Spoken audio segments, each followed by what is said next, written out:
ថ្ងៃនេះផងដែរខ្ញុំបានចូលរួមរៀនភាសាកូរ៉េនៅដែលធ្វើឡើងនៅក្នុងបរិវេណនៃក្រសួងការងារនិងបណ្ដុះបណ្ដាលវិជ្ជាជីវៈនេះគឺជាសប្តាហ៍ទី2ហើយដែលខ្ញុំបានចូលរៀនគូបញ្ជាក់ផងដែរថាកម្មវិធីសិក្សានេះគឺត្រូវបានបង្កើតឡើងដោយមជ្ឈមណ្ឌលពលករទេសន្តប្រវេសន៍មាតុភូមិនិវត្តន៍កម្ពុជាដែលហៅកាត់ថា HRCC នឹងឯងហើយកម្មវិធីនេះគឺទទួលបានជំនួយឧបត្ថម្ភពីក្រសួងអភិវឌ្ឍធនធានមនុស្សកូរ៉េដែលហៅកាត់ថា HRDK នឹងឯងកម្មវិធីនេះផងដែរគឺផ្ដល់ឱកាសសម្រាប់បងប្អូនពលករដែលត្រឡប់មកពីប្រទេសកូរ៉េឬក៏បណ្ដាប្រទេសផ្សេងៗជាច្រើនទៀតផងដែរនៅក្នុងវគ្គបណ្ដុះបណ្ដាលដែលបងប្អូនកំពុងឃើញនៅក្នុងវីដេអូនេះការរៀនភាសាកូរ៉េសម្រាប់អាជីវកម្មក៏ប៉ុន្តែគឺមានវគ្គសិក្សាផ្សេងៗជាច្រើនទៀតដូចជាវគ្គសហគ្រិនភាពនិងការចាប់ផ្ដើមអាជីវកម្មថ្មី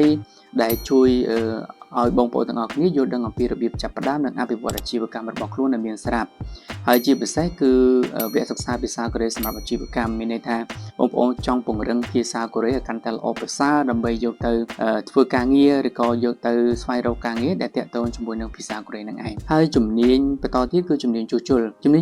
គឺជាជំនាញបច្ចេកទេសដែលបងប្អូនវិជ្ជាពលករត្រឡប់មកពីបណ្ដាប្រទេសផ្សេងៗជាពិសេសប្រទេសកូរ៉េហ្នឹងគាត់បានចេះហើយគាត់យល់ដឹងហើយឬក៏គាត់អត់ទាន់ចេះអញ្ចឹងទៅគឺ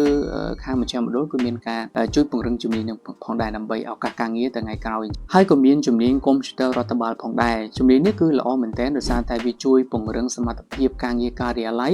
និងការប្រើប្រាស់បច្ចេកវិទ្យាឲ្យទាន់សម័យកាលមានន័យថាបងប្អូនដែលកំពុងតែធ្វើការងារការិយាល័យឬក៏បងប្អូនដែលត្រៀមខ្លួនដាក់ពេលធ្វើការងារខាងផ្នែកការិយាល័យក្រសួងគឺនឹងមានជំនាញនេះដើម្បីជួយពង្រឹងបន្ថែមហើយនឹងមានជំនាញកសិកម្មផងដែរប្រសិនបើបងប្អូនចាប់អារម្មណ៍បងប្អូនអាចចូលទៅតាមដាន page ផ្លូវការរបស់ក្រសួងការងារឬក៏